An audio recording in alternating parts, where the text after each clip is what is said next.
Welcome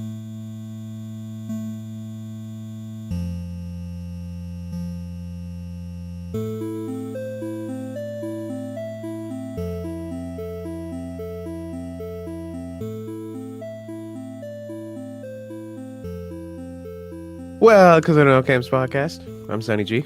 I'm Akash. I'm Jason, and here on the No Camps Podcast, we talk about movies, TVs, games, all kinds of interesting topics. But today we're going to get into Westworld, Season 2, Episode 5, called Akana no Mai. I think that's how it's pronounced.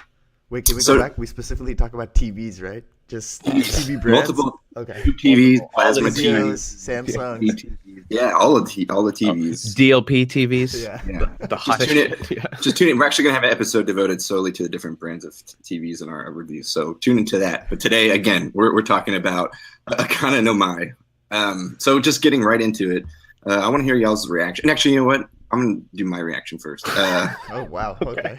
Yeah, no, because I'm going to start with saying I really like this episode. So far, this is number 2. This isn't as good as the last episode, but it's definitely number 2 for this season.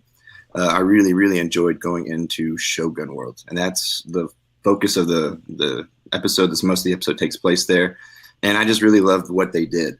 You know, it wasn't necessarily like visually stunning the way that I would say Westworld is at times, but I loved how they pulled us right into that world and really made it familiar, which we'll get into in the episode. But I enjoyed it, and the actors that played our two leads are Musashi and Akami. Mm-hmm. They're great actors. The chick is from Pacific Rim, even though that's not a great acting role. And Hiroyuki Sanada is just awesome too. So I really, really, really enjoyed their performances as well. So I loved it. Yeah, I'm of two minds. I remember when I watched it the first time, I was like super intrigued, and I just really enjoyed the new world. It felt like classic Westworld, right? Mm-hmm. Complete universe building. Let's just throw you into this new stuff and just see how it plays out in its own different culture. You know, they like Japanified the music and stuff that they played, like the Westworld theme and what the Painted Black, yeah. which I thought was great. Yeah. But then on the other hand, when I rewatched it, I was bored the whole time. Like ultimately it introduces new characters and it shows us something we haven't seen before, but doesn't really move the story along all that much. And so by the end of it, I just felt like, okay, I get that everything happened and I'm waiting to see the bigger significance of it all. Yeah, I agree with Sunny to a certain extent, but I wasn't bored on the second rewatch. Yeah. It does introduce a lot of things that we're familiar with, and it's not very new and exciting. But on the first watch through, I was just glued to the TV. Again, like Jason said, the two main leads in Shogun World, amazing job by them. They're just solid actors. Maeve, her character blows it out of the park. They introduced some things which are questionable for me in this episode, which seems, I don't know, kind of maybe cheap a little bit to just throw some new concepts at us like that. But we'll see how they answer that later on. But overall, the whole Japanese aesthetic was beautifully executed. Again, Jason is right. It's not as beautiful. It seemed more set, like on a set rather than shot on location. Mm-hmm. But that's okay for what we saw. I still was really intrigued by the characters and the range of hosts that we saw in this episode. But again, great episode. Yeah, probably up there with the last episode for me. And I'm really intrigued to see where the show's going to go. It's like 5 episodes to answer all these questions, and you keep asking for questions. Mm-hmm. I will say my least favorite part of this episode was, again, our favorite Dolores. Oh, yeah, absolutely. Again, I second that. Speaks in questions and looks like this whole time, I don't know why her focus is on Teddy. It seems like such a waste of time. Because ultimately we see him dead again at the beginning of this episode. Yet I don't know why she wastes so much time, but that guy is really slow to pick up the picture.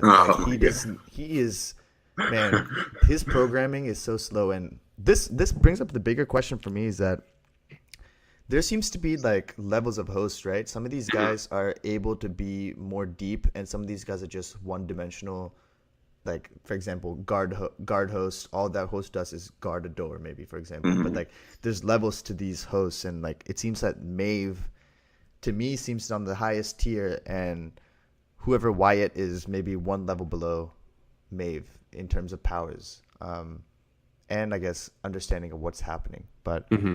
I guess we can dig into that more as we talk about the episode. So go ahead, Jason, kick it off. Well, I'm going to start by saying I looked up the title of what the title Akane no Mai means, Hmm. and I saw that there was two meanings. It was hard to like avoid going into like analysis, so I saw two meanings, Mhm. and one was just it means the dance of Akane, Okay.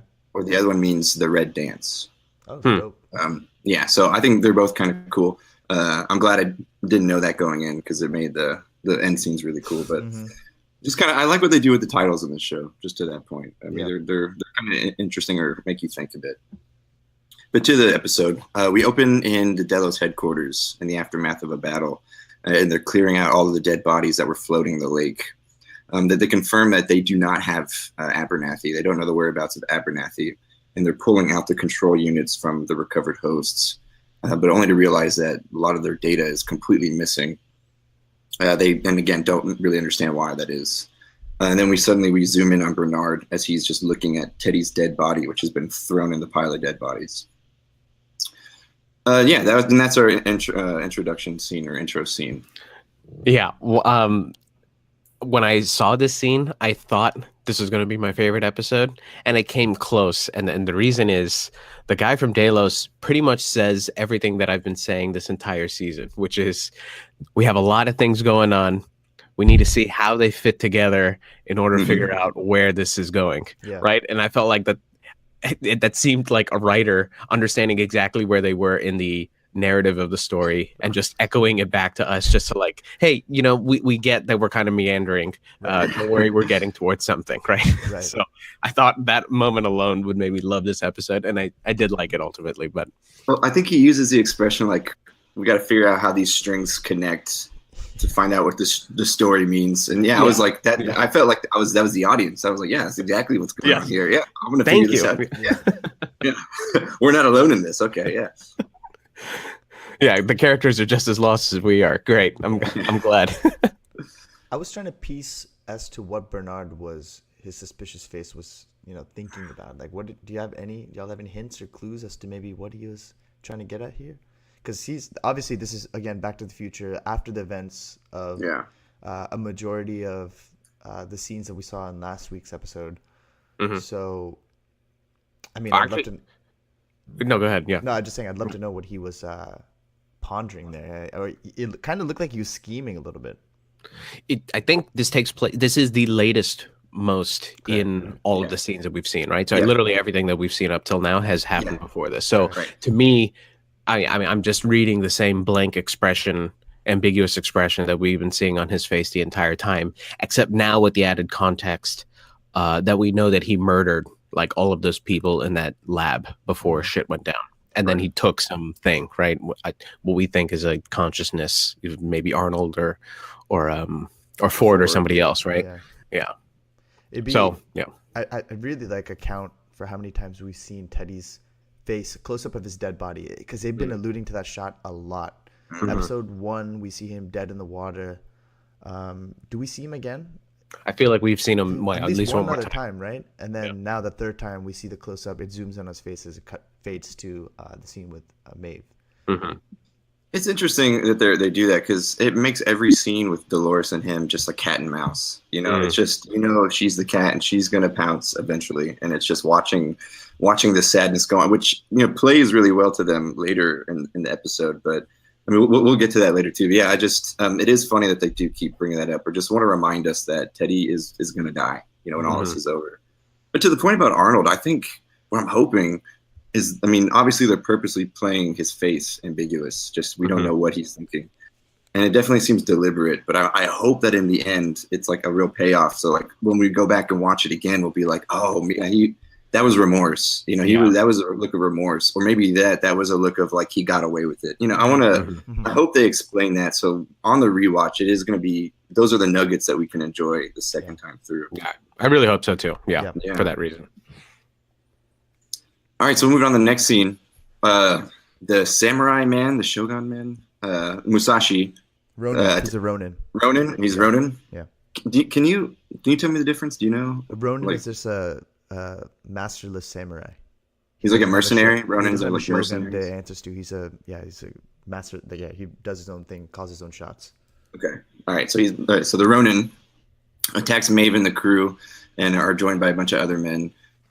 Maeve tries to use her powers to stop him, but it doesn't work. And the crew get taken prisoner, passing by a local policemen that were killed by the Ronin men. Lee explains that it's Shogun World, and it's for the guests that find Westworld, quote, too tame. Lee says that they didn't obey Maeve's orders because they were malfunctioning and just didn't recognize English, and that she was going to have to use Japanese. They stroll into town, into this town as they're all taken prisoner, and with them now is Maeve, Hector, Armistice, Lee, Felix, and the other crazy, the white lab tech, the asshole, the guy that no one likes. Ginger lab tech. Yeah, is he ginger? All right, sorry, the ginger. Yeah, so the ginger's with him. And as they're walking in, Armistice says out loud to the crew, this feels a little too familiar. And right as she says that, Painted Black starts playing in a Japanese style. And we basically see the Mariposa robbery get played out in front of us, but this time it's in Shogun World. And there we get introduced to Akane, who is the mistress, who's Maeve's counterpart in Shogun World. Armistice saves one of the Ronin and gets set free, and they basically stop the robbery, and Maeve bargains to speak with them. So what did you guys think of that? I really enjoyed that introduction into Shogun World. I thought it was so cool. And even just before we get to the town, we see the police are dead. You know, like shit's gone wild in Shogun World too. And somehow that's even scarier than it going crazy in Westworld. You know, just seeing a band of guys with samurai swords is a lot scarier than just pistols, you know. And then as soon as Painted Black plays, right as Armistice says, this is, you know, this feels a little familiar. Like that was such a cool way to just, yeah, I mean, yeah, the storyline. It's such a beautiful way to just familiarize the audience with a whole new world without having to table set everything all over again. Because, you know, it just relates everything to back what we've already seen. So you can already assume there's the same set of rules and characters in this area as well. And there's less explaining to you, and you can just jump straight into the story. So I think that's just a beautiful way to tell stories, you know, storytelling, right? When it gives the character, like now you know the characters too. Exactly. So we only need one episode with these characters to know them, because we've had a season with their counterparts. Right. Brilliant, you know? Yeah. Yeah, we know exactly what roles are their parallel roles that they fulfill. So we know as much about them as we need to know to see what happens next, right? Yeah, we know the female Armistice is a badass who's good with a bow, you know, and she's a tough chick. You know, we know more about Akane, even though we learn about her throughout the episode. Yeah, I thought that was like a real brilliant way of doing that.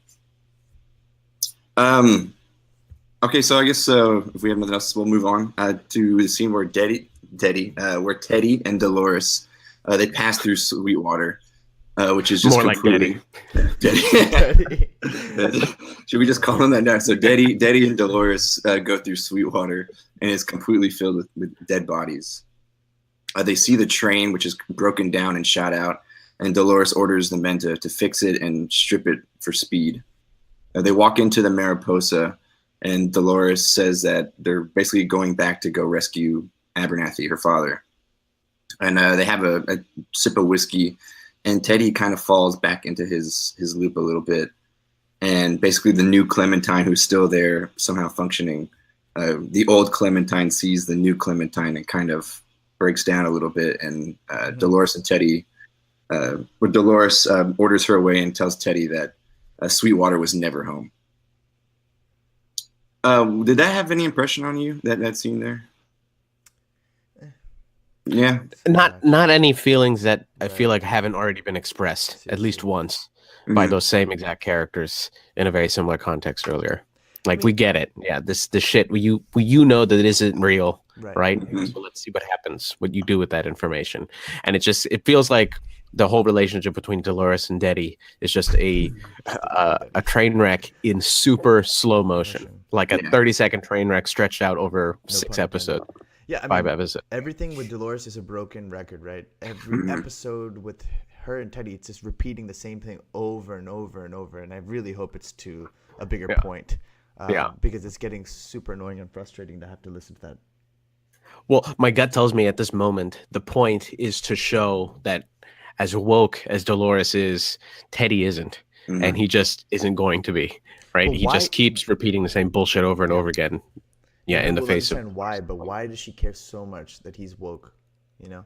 I don't know. I think she, while she understands the role he plays in her life was scripted, I think there's still a part of her that does genuinely, like, aside from that, want to be with him and like want what's best for him. And in her mind, that's him getting woke and fighting for his freedom side by side with her. So I think that's why she's so committed to trying to But wake him up. To your I think it's point, the has same- anything on screen led you to believe that? Anything that we've No. seen? No, right? nothing explicit aside from their whole backstory from season 1. Right. But it's the same reasoning she wants to go get Abernathy. Like, why does Yeah, she want to exactly. get her father so badly? You know, I think Yeah. it's that same connection, same familiar connection that she looks for. You Yeah. know? Yeah, it I was think. just. Yeah. No, you go ahead, Sonny. No, I was just gonna say, like, I think from her perspective, she's a host. There are other hosts that, for some reason, she's deemed worthy of joining them in the Valley Beyond, and she just wants them with her. And I don't think it's clear what that criteria is, right? If anything, it seems kind of racist because the Native Americans don't seem to be fit to join, and same with some of the Confederados. But yeah, I don't know what her criteria is, but I assume that these people she's considered to be a part of her inner circle, and she wants to get them out and get them woke as soon as possible, if at all possible. I just also found it interesting that we went from the Shogun Mariposa to the Westworld Mariposa, and that we saw our Westworld characters see their counterparts in Shogun, and we immediately saw Clementine see the new Clementine. You know, it was just kind of interesting choice of scene selection or setting for that scene. That could have really been anywhere, but they did put it in the Mariposa, and they did show Clementine, and they did show Teddy kind of. Remember, he was like, "Oh, the whiskey ain't doing no good in that bottle." That's what he would always tell the bartender. You know, it's like, you're right. He's not woke yet. He's still part robot. So, and actually, that particular phrase, I questioned, like, to what degree is he saying that intentionally because he understands that he knows to say that, and how much is it just like programmed reaction? It seemed to me that he knows the irony of saying that and chose to say it anyways. But like, to Akasha's point, like, it still seems he's on a different plane of self-awareness than everybody else, whether it's his code or like something that had to be done to his code, or just his own choice, like what Akane makes later of just being like, you know, not comfortable with the truth, so kind of just not fully embracing it. But it's unclear if that's what he's doing, you know. Yeah. Quickly, back to that scene where Clementine sees new Clementine. I think this sets up this will set up some sort of issue in the future. If they decide to have all the parks mesh with each other in the terms of like have hosts from one park come to another park to start a huge rebellion, there could be some sort of like malfunction there, because we see that some of these hosts, when they see their copies, and I'm sure there's multiple copies of each host on each park, they pause and they kind of get lost, right? They get mesmerized there a little bit. So there is a conflict here, like Wyatt or Dolores will have to stay within Westworld to reach her goal, unless she wants to, I don't know. I think there's just more complications if they try to combine all the parks and try to get the hosts to get their freedom that way. There could be I don't know. It seems like they're setting up some sort of complication. That'd be interesting, actually. Yeah. That they're like getting in the way of themselves, basically. Exactly. Yeah. And it's like by design, kind of, right? The code is just like can't. It's like another comprehend failsafe. a copy of itself. Yeah. It just doesn't know how to react to it. Yeah, since you mentioned it, I loved the scene where Lee is pointing out, like, we're about to get to it, where Lee points out, like, this is the kind of fucked up shit that happens when you cross the same narrative from different worlds, right? You have Hector dick swinging, you have Akane and Maeve kind of like semi-seeming to understand each other, and then you have Armistice and the other girl, like just each other. staring at each other. Yeah, like, Yeah. What's interesting is it's kind of like it's a what's the word?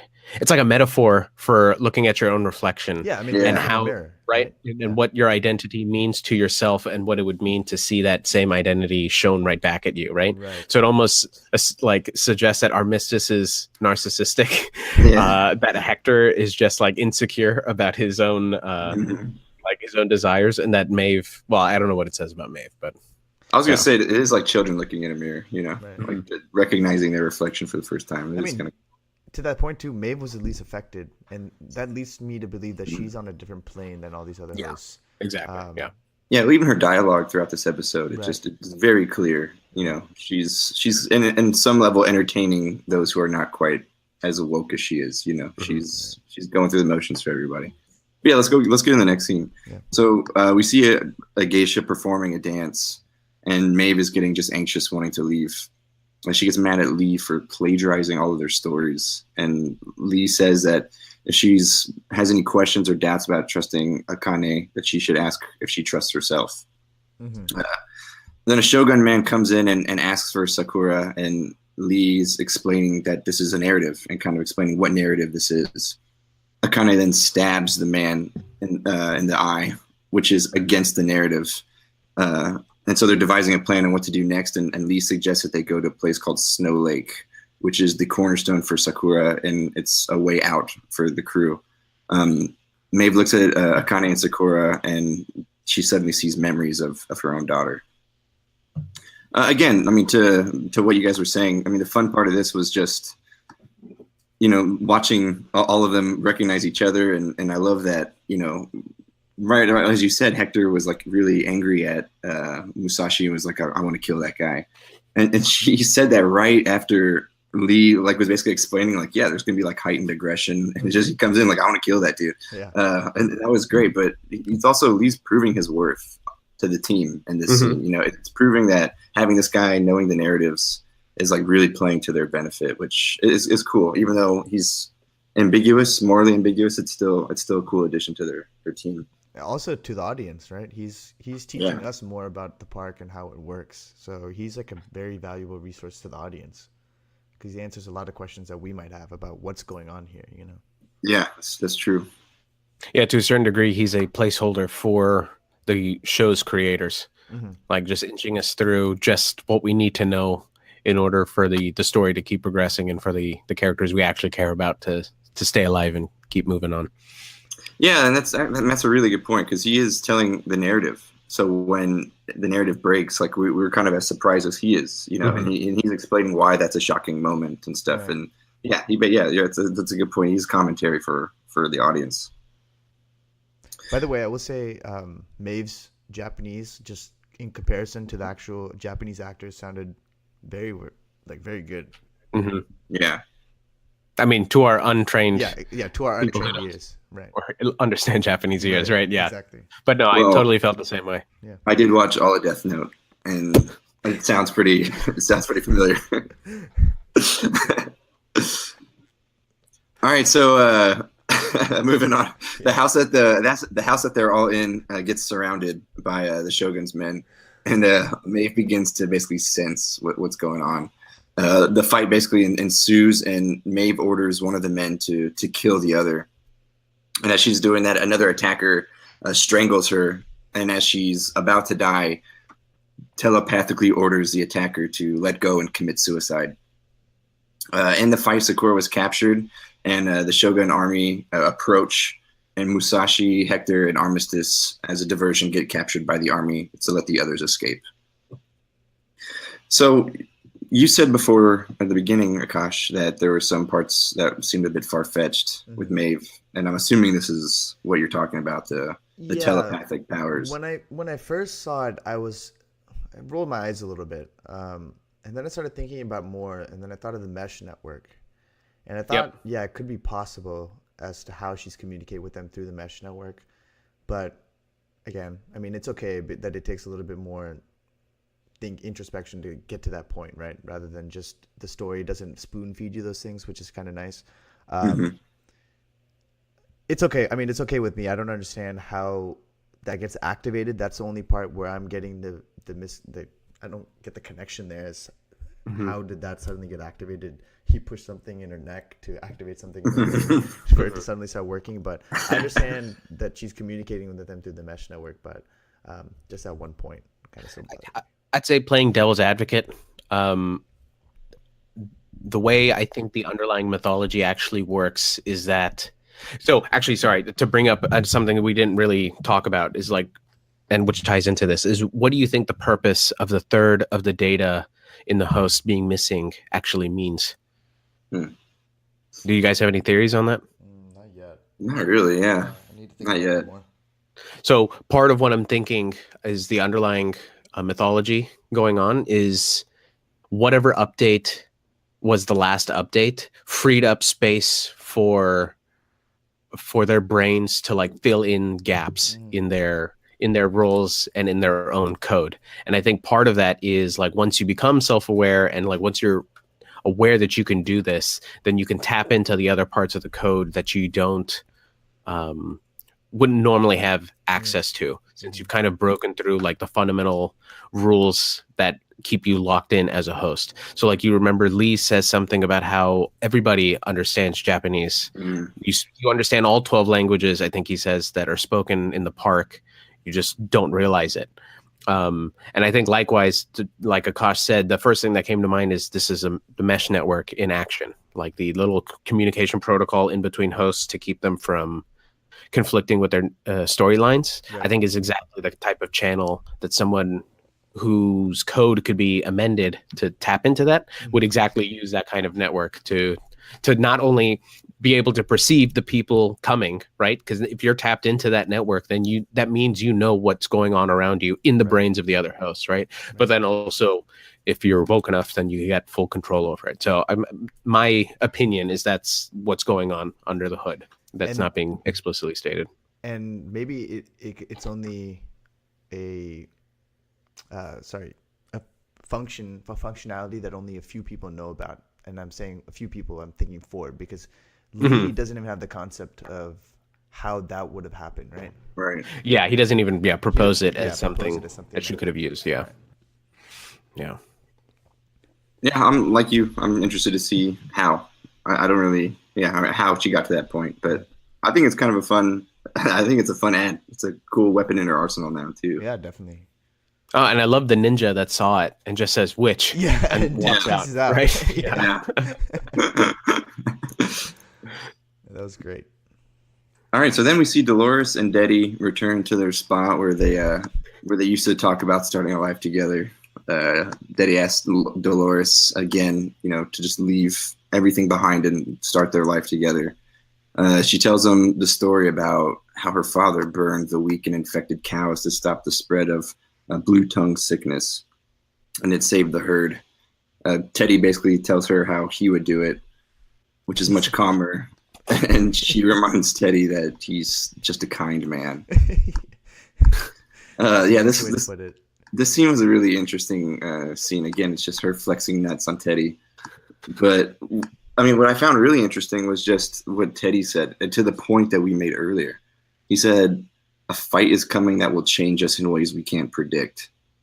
And he wants to leave, and he wants to go back and follow his original goal and his narrative, which was to start a life with Dolores. So I think, again, it's just showing his programming is fighting back harder in Teddy than maybe it is in the other hosts. And he's he's sticking to it, and I thought that was really interesting. I think by the end of this episode, it won't fucking matter, but I thought that was interesting.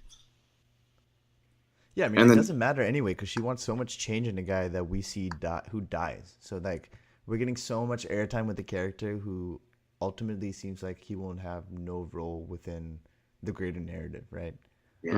I mean, they have 5 episodes to prove us wrong, but... we were talking about Hitchcock earlier before the podcast, and there's like a famous video of him talking about how to build suspense.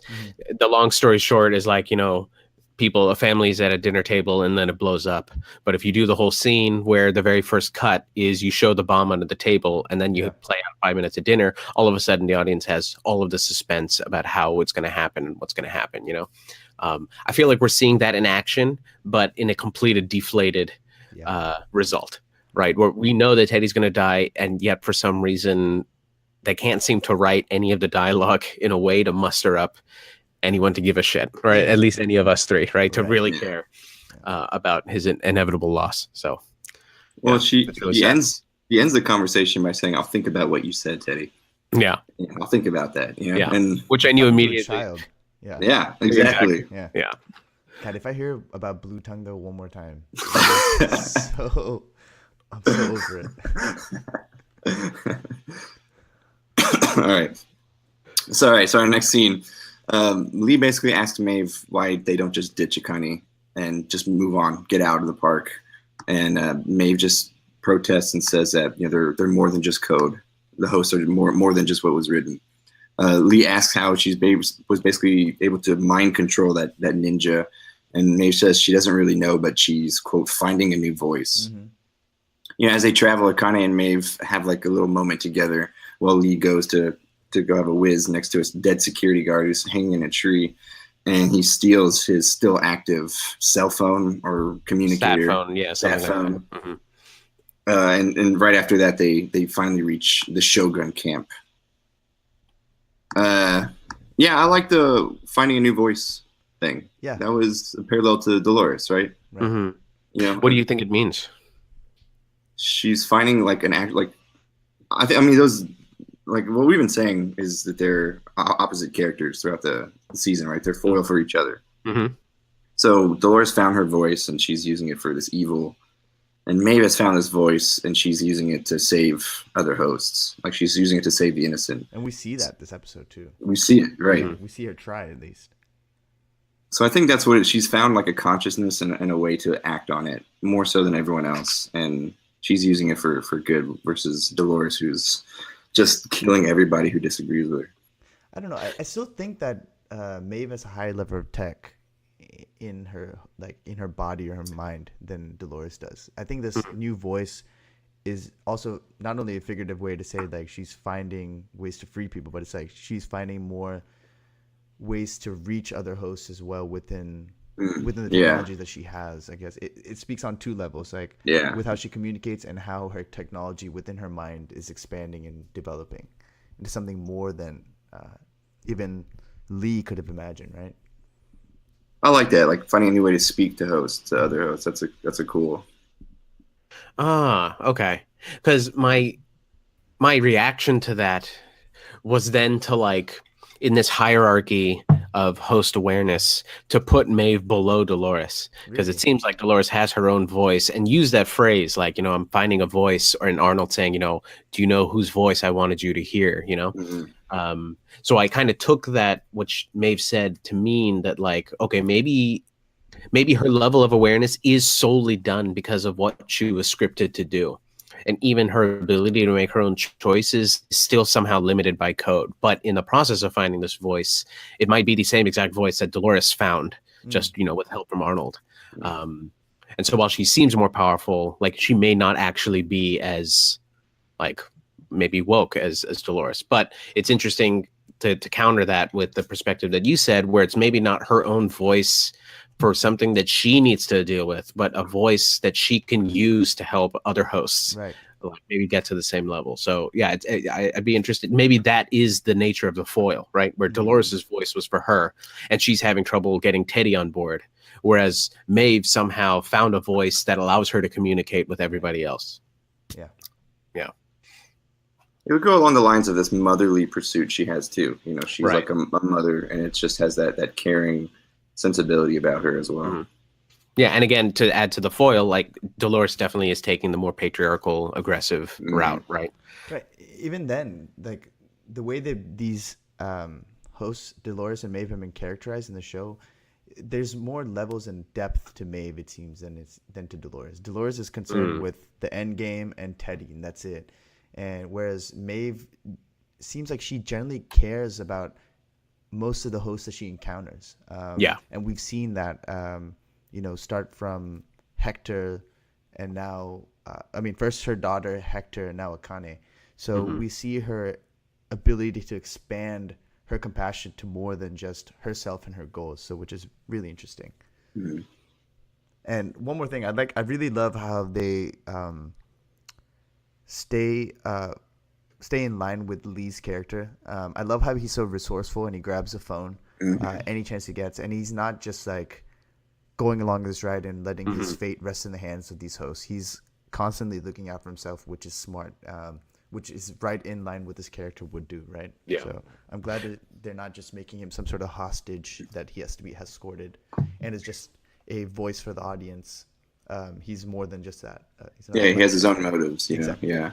I mean, definitely in his position, you'd want to have your own plan B, right? Because you have no idea what these people are capable of and what would be willing to do. I mean, he's smart enough to know, like, he suggests where they should go because there's a tunnel there and can get back to the main park or whatever. So I will say though that I really didn't like his character first season, and I think the humility that he'd been forced to like express, given the nature of his situation, made him a supremely more likable character.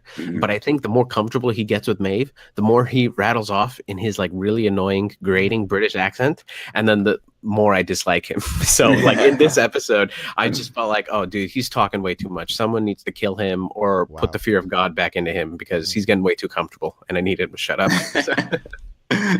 I enjoy it. I like that challenge to Maeve. You know, I like seeing Maeve get questioned a little bit. And see, that's another point. We've seen Maeve interact with hosts and humans in similar fashions, and she's able to show sympathy, and even what's the word I'm looking for here?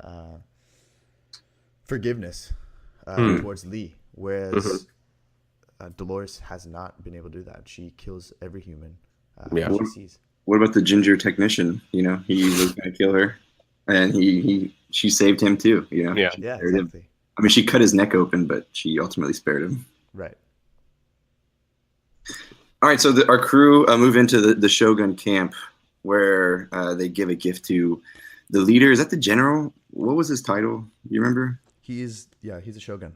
The head shogun. The shogun. Okay. As he's speaking, he's leaking cortical fluid out of his ear, and he reveals that he had all of his men, his daimyos, their ears sewn shut so that they don't fall under the spell of the witch who's Maeve. He reveals that he has Sakura captive, and Akane protests and agrees to dance for him in order to get Sakane back. Sakura. Sorry, Sakane. Did I say Sakane? Yeah. So to dance to get Sakura back. This is just a really quick little scene. It's just kind of setting up our final scene with these guys. But it does a good job to show us, right, why the narrative isn't going as Lee has been predicting, because he's malfunctioning this whole time. Yeah, he says he's not awake, he's broken. Yeah. Which was just kind of a fun. Yeah, because they were like making the assumption everyone's waking up, but like, no, this guy is just off the rails. He's crazy. And before that, when they were still in the town, Lee even says out loud that, you know, ninjas and shogun never come into the town. So yeah, it's not just like Westworld where we have a handful of hosts that are waking up and revolting. It's just, there's shit's malfunctioning now. You know, everything's going crazy in the park. And I like that she made up that whole story, and Lee was like really impressed by it. Which was just kind of funny because he's the writer. He writes all the dialogue, and he's like, "Wow, that was fucking good." Yeah, you improv that? That was good. And that just made me laugh a little bit. No, and it totally was good. It was almost uncharacteristic how smart you'd have to be in order to like assimilate a culture like vocally or verbally, right? And be able to communicate on that cultural level as adeptly as she was able to. Yeah. I was like super impressed. I thought it was awesome. Yeah, love that. That's cool. I also want to say, I think the more we learn, like it definitely maybe this doesn't even need to be stated, but it does seem clear then there are multiple levels of malfunction going through the host software, right? There's some that just makes them, I guess, completely unlocks them. There's some that just keeps them on their narrative, and I guess maybe they'll kill people if they come across them, but otherwise are just kind of wandering aimlessly towards their narrative, and then there's just other people who are just locked into their things, right, who haven't been malfunctioning as badly, I guess.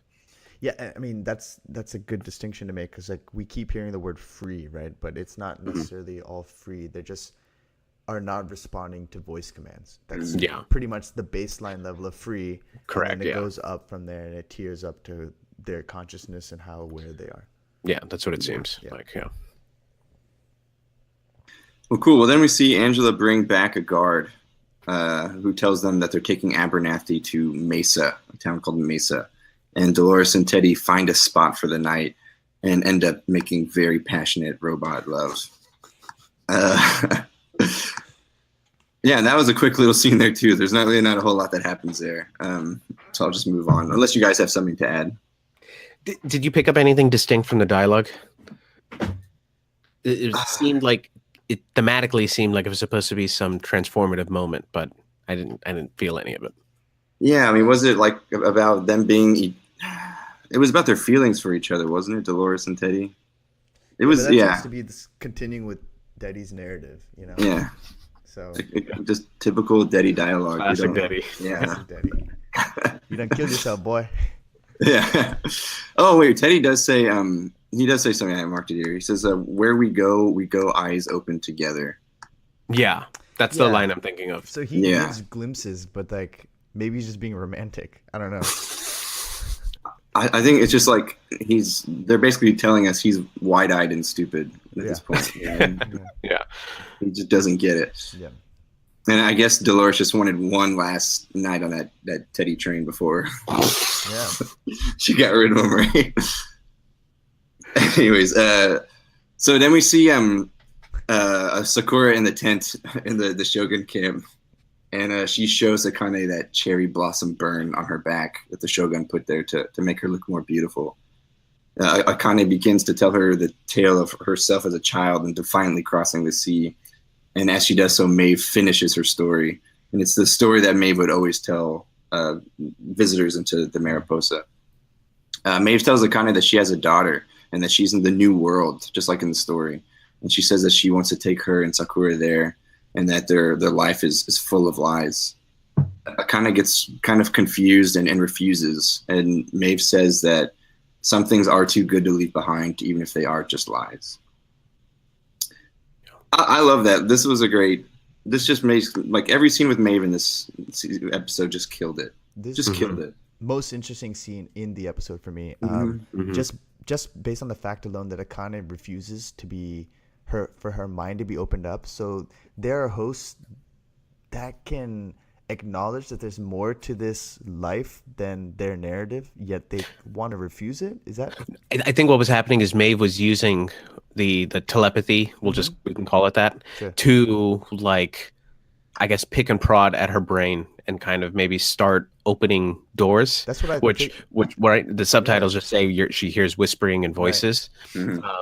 So I take that to mean that, like, she's pretty much giving Akane some acid trip that Akane was awake enough and aware enough to understand what was happening and yet still capable of deciding on her own to refuse. Yeah, that's what I felt like. I felt like Maeve was trying to open her mind up to try to get to her on her level, because she is a mirror of Maeve, right? So maybe she acknowledged or thought that she'd be capable of the same level of consciousness that Maeve has.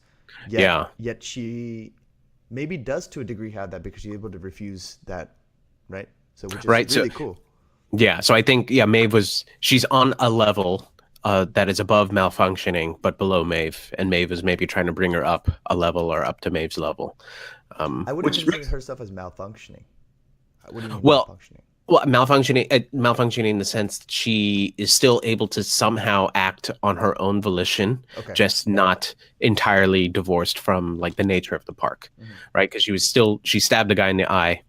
We'll see what she does later, and apparently still has enough awareness to not just go along with someone fiddling with her brain, right? Which I would assume that for any other host that was completely running perfectly, that would have been no different than a human barking commands at making them do things, you know? Right.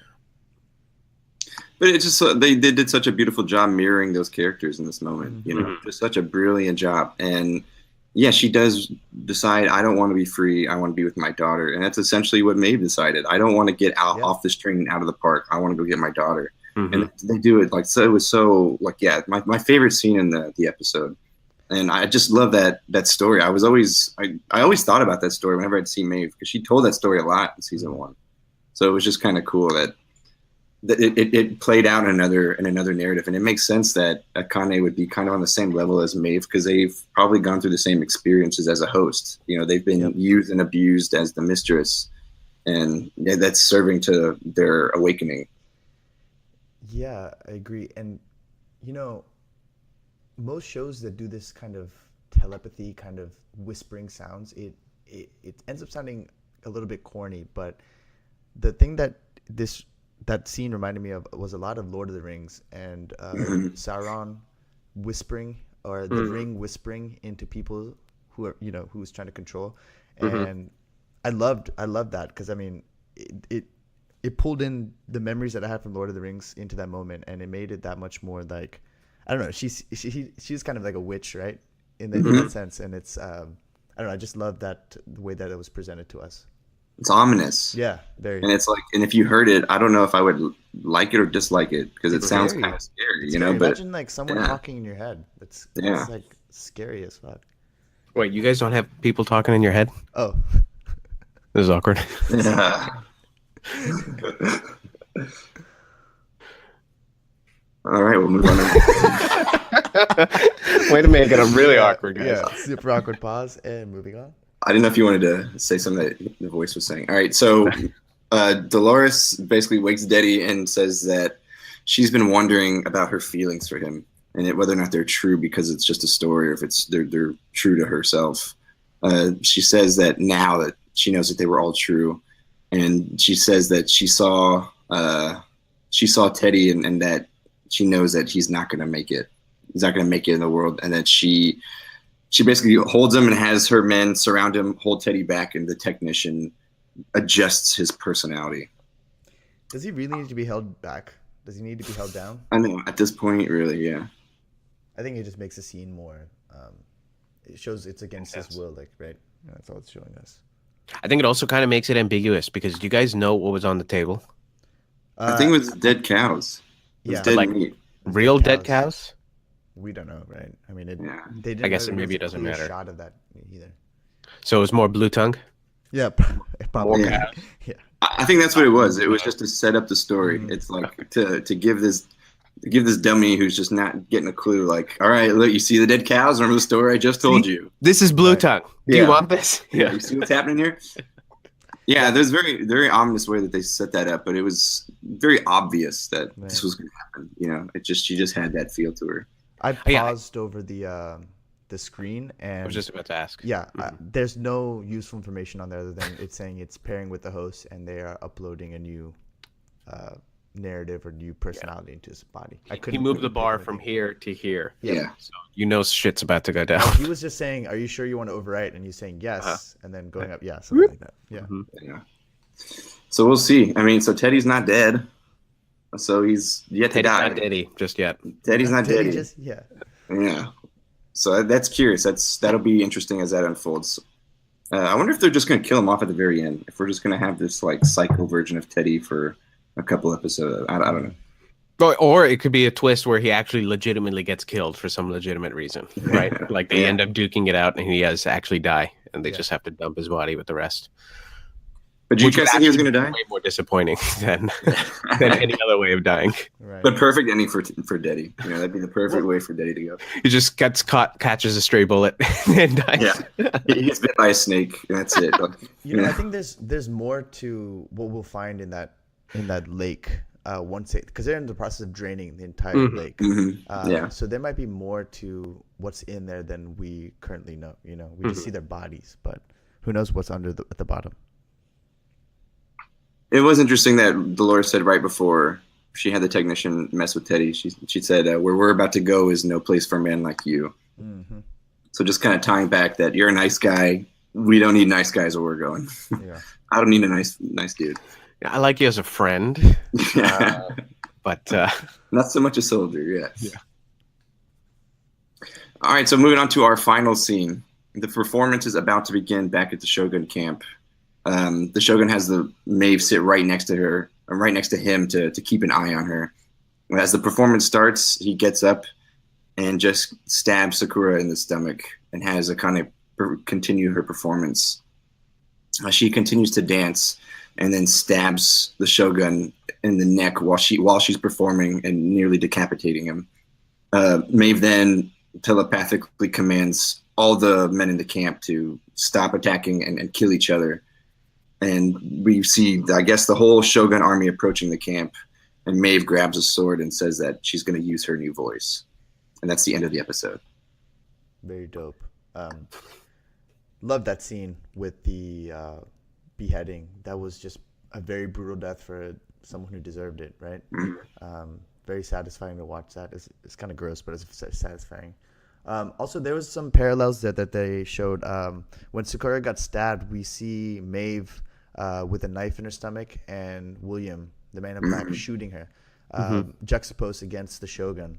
So you think that was deliberate? Are they foreshadowing William's death maybe by the hands of Maeve? I don't know.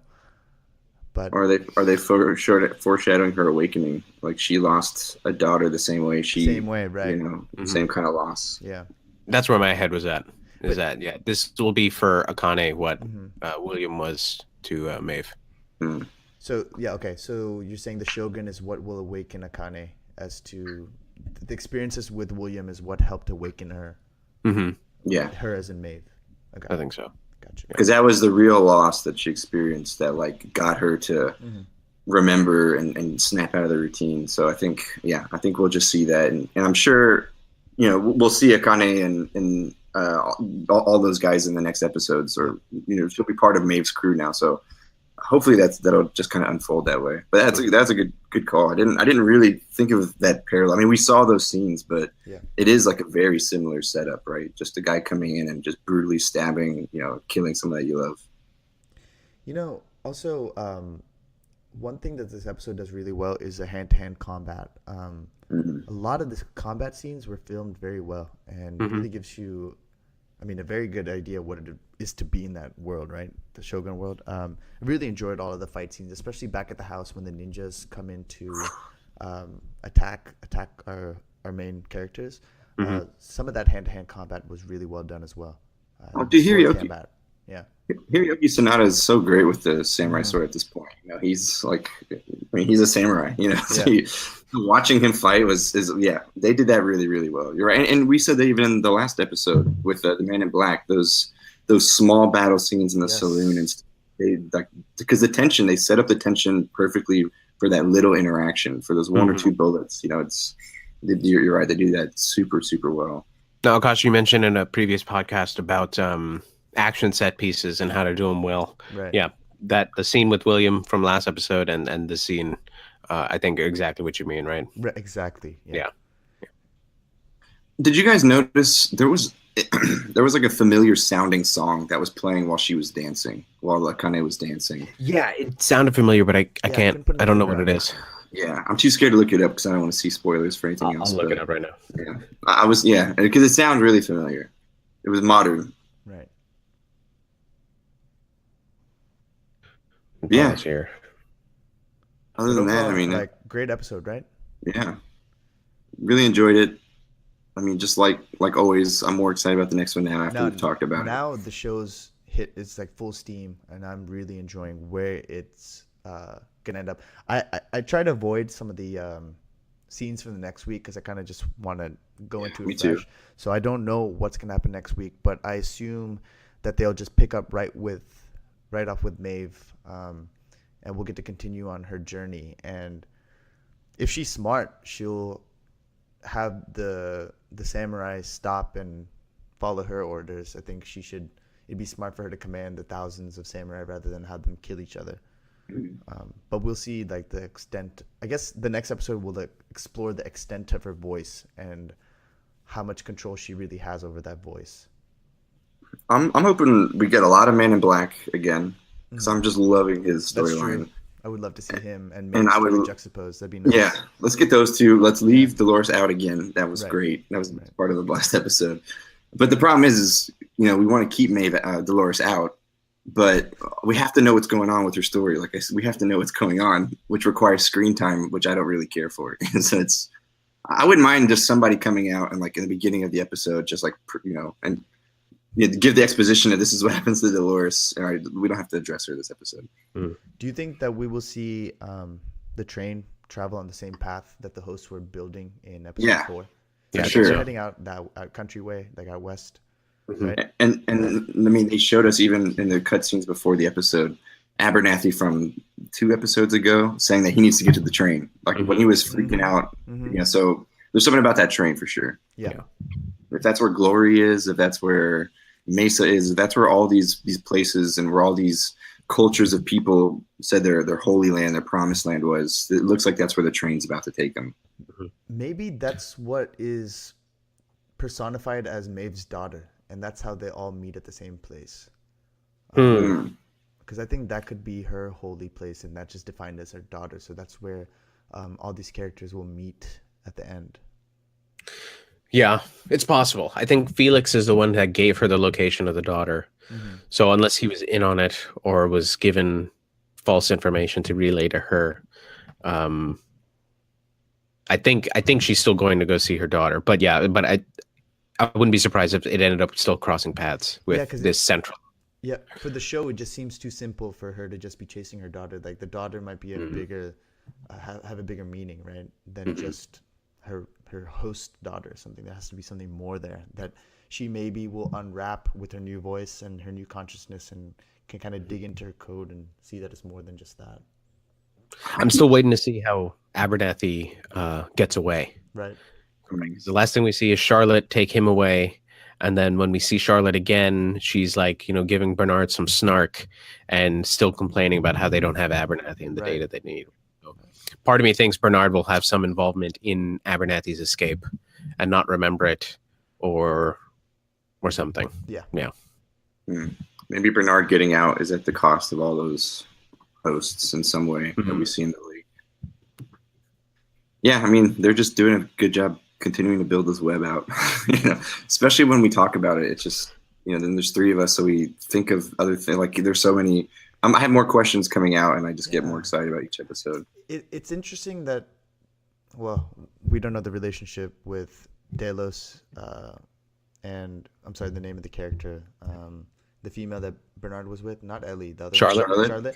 We don't know their relationship because they've essentially put in a foolproof plan to get anything out of the park with Bernard, because he has the human DNA access. We've seen him get into areas that humans can only get into, so they already have a vessel to sneak anything they want out. I'm wondering if he's just going to use Abernathy's code or whatever. I mean, for his own gains at the end of the show. But like, what gains do you think? But I mean, we'll find out why Charlotte wants Abernathy, right? We might find out what the bigger picture is with that. So whatever the value that Abernathy has, maybe Bernard will see that and want to keep it. I see. Yeah. Gains, yeah, or do something about it. Yeah. Yeah. Well, I mean, if nothing else, great episode. Again, great episode. At least now I'm looking forward to the next one. Agreed. I'm looking up, right? I feel like we hit rock bottom already, so it should only get better from here. It only took 3 episodes? 5. Yeah, 5. Yeah. Well, I hope we see a little bit more Shogun World. We spend more time in Shogun World moving forward too. I hope it's not just a 1 episode thing. I'd like to see more of it. Yeah. Awesome. All right. Let's wrap up. That's it. Yeah. Thanks for listening. Yeah, thanks for listening, guys. As usual, you can catch us at nocamspodcast.podbean.com and on Twitter at nocamspodcast. I'm Akash, and you can find me on Twitter at akash0902. I'm Sunny_Gunna. And Jason, as usual, you got to just come with the pod. Yeah, exclusive content released here. Yeah. All right, guys. Thanks again. We'll see you guys next week for episode 6, unless we do what we've been watching, but that's up in the air. We'll let you know. Maybe. See in the feed. You'll know we did it. So, all right. See you guys. Bye. Peace. Bye.